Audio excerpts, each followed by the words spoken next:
Kaveri issue இன்னும் போயிட்டு இருக்கு சார். இன்னைக்கும் கூட சுப்ரீம் கோர்ட்ல கேஸ் போயிட்டு இருக்கு. இன்னும் ஒரு சொல்யூஷன் வரல, தண்ணியும் வரல. இப்ப காவிரி பிரச்சனை என்னன்னா, சமீபத்தில் காவிரி போர்டு டெல்லியில வந்து நீர்ப்பாசன திட்டம் அமைச்சிருக்கிறது கீழ் வந்து ஒழுங்காற்று குழு, காவிரி ஒழுங்காற்று ஆணையம் வந்து 3 முறை இந்த ஒரு மாதத்துல சந்திச்சு அதுல ஒவ்வொரு முறையும் கர்நாடகா தமிழ்நாடு தண்ணி விடணும் சொல்லியிருக்கிறாங்க. 3 முறை சொல்லியும் ஒரு முறையோட கர்நாடகா தண்ணி விட்டது கிடையாது. இப்ப எப்படின்னா, கர்நாடகாவில் 4 அணைகள் இருக்கு. அந்த 4 அணைகள்ல தண்ணி கொள்ளளவு பாத்தீங்கன்னா 80 விழுக்காடு இருக்கு. கபடியில வழிஞ்சிட்டு இருக்கு. ஹேமாவதி ஹாரங்கிலாம் 97% இருக்கு. கேஆர்எஸ்ல வந்து 65% இருக்கு. அதாவது அவங்க மொத்தம் இந்த 4 டேம் கெப்பாசிட்டி கர்நாடகாவில் பாத்தீங்கன்னா 115 டிஎம்சில 90 டிஎம்சி தண்ணி அங்க இருக்கு. மேட்டூர் டேம்ல 42 டிஎம்சி இருக்கு. இதுல என்ன கொடுமைன்னா, ஜூன் மாதம் கர்நாடகா தமிழ்நாட்டுக்கு வந்து 9.1 டிஎம்சி தண்ணி விடணும். ஜூலை மாசம் 32 டிஎம்சி விடணும். ஆகஸ்ட் மாசம் 45 டிஎம்சி விடணும். மொத்தத்துல 65 டிஎம்சி இந்த 3 மாதத்துல விட்டு இருக்கணும். எவ்வளவு தெரியுமா விட்டுருக்காங்க? 6 டிஎம்சி. இது சுப்ரீம் கோர்ட்டுடைய டைம் டேபிள். இது 3 முறை மத்தியில அழுத்தம் கொடுத்தும் விடல.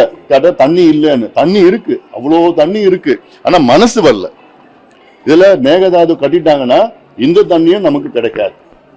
அதனால கர்நாடகா யார் சொன்னாலும் கேட்கிற நிலையில கிடையாது. நம்முடைய அணுகுமுறை சட்ட ரீதியிலையும் சரி, சுப்ரீம் கோர்ட்ல போகணும், மத்திய அரசை பார்க்கணும், அழுத்தம் கொடுக்கணும், ஒரு அனைத்து கட்சி கூட்டத்தை கூட்டணும். ஏன் கூட்ட மாட்டுறாங்கன்னு எனக்கு புரியல. மறுசீரமைப்புக்கு கூட்டுறீங்க, அது அனைத்து கட்சி கிடையாது, அனைத்து சட்டமன்ற நாடாளுமன்ற கூட்டத்தை கூட்டுறீங்க. காவிரி பிரச்சனை ஏன் கூட்ட மாட்டுறீங்க? என்ன பிரச்சனை?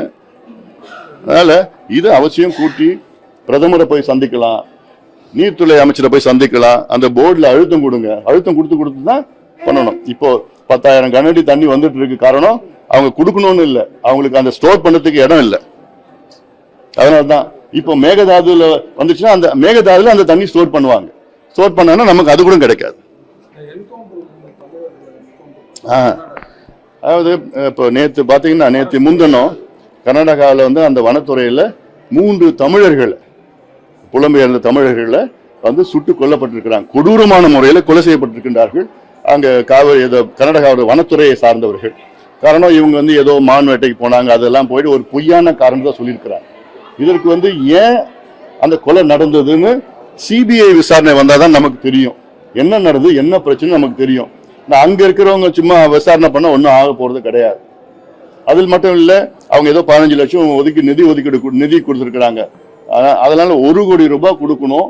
மொத்தத்துல அந்த வனத்துறையை சார்ந்தவர்கள் மீது கொலை குற்றம் அது பண்ணிருக்கிறாங்க. ஆனாலும் வந்து அந்த விசாரணை முழுமையா வந்து சிபிஐ விசாரணை நடந்தாதான் அது உண்மை தெரியும். இது மிகப்பெரிய ஒரு பிரச்சனை. ஏன்னா நம்மளுடைய தமிழர்களுடைய உயிர் வந்து அது ஒரு சாதாரணமா நினைச்சிட்டு இருக்கிறாங்க.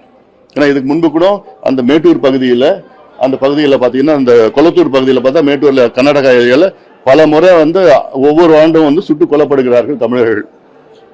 இப்ப இந்த காவிரி பிரச்சனை இந்த தமிழர்களை கொண்டுட்டு இருக்காங்க. இதெல்லாம் ஒரு பதட்டமான ஒரு சூழல் உருவாகுவதற்கு ஒரு சூழ்ச்சின்னு நான் பாக்குறேன். நான் இந்த விஷயத்துல தமிழக முதலமைச்சர் ஒரு கண்டனம் கூட சொல்லலன்னு சொல்லிட்டு கூட்டணியில ஆதரிக்கக்கூடிய கட்சிகளே வேதனை வெளிப்படுத்திருக்கிறாங்க. இதுல அவர் சரியா ரியாக்ட் பண்ணிருக்காரான்னு நீங்க எப்படி சார்? இல்ல, அதை பத்தி பேசியிருக்கிறாங்க.